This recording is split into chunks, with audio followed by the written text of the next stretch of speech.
سورہ کوثر اس دل پر اثر نہیں کرتی جو خود کو بے قصور سمجھتا ہو، یہ اس دل پر اترتی ہے جو اپنے عیب مان لیتا ہے۔ شیخ عبد القادر جیلانی رحمت اللہ علیہ فرمایا کرتے تھے، جو شخص اپنے نفس کو مجرم نہ سمجھے وہ رب کی رحمت کا ذائقہ نہیں چکھتا۔ یہ بات سخت لگتی ہے لیکن یہی حقیقت ہے۔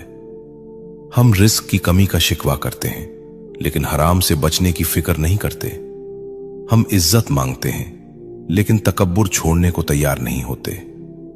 سورہ کوثر پہلے یہ سب چھینتی ہے پھر عطا کرتی ہے۔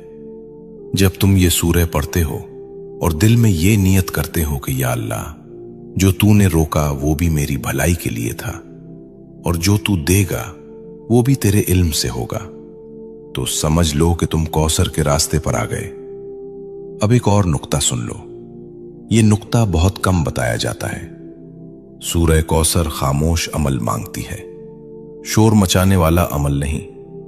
جو شخص ہر ایک کو بتاتا پھرے کہ میں یہ پڑھ رہا ہوں، میں وہ پڑھ رہا ہوں، وہ اکثر محروم رہ جاتا ہے۔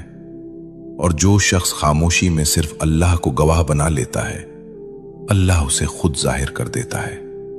یہی وجہ ہے کہ اولیاء کی زندگیوں میں کم الفاظ اور زیادہ اثر ہوتا ہے۔ اب ذرا غور کرو، کیا تم واقعی اللہ سے لینے آئے ہو یا لوگوں کو دکھانے؟ یہ سوال سورہ کوثر خود پوچھتی ہے۔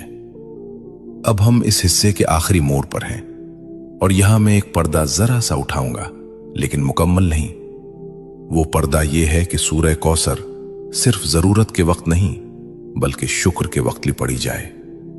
اکثر لوگ تنگی میں پڑھتے ہیں، وسعت میں چھوڑ دیتے ہیں، اور کوثر ناشکری والوں سے خاموشی سے رخصت ہو جاتی ہے۔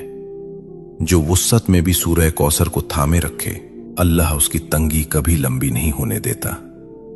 اب آخر میں تمہیں ایک راز چھوڑ کر جا رہا ہوں، ایک ایسا راز جسے اگر تم نے سمجھ لیا تو اگلا حصہ تمہیں ہلا دے گا۔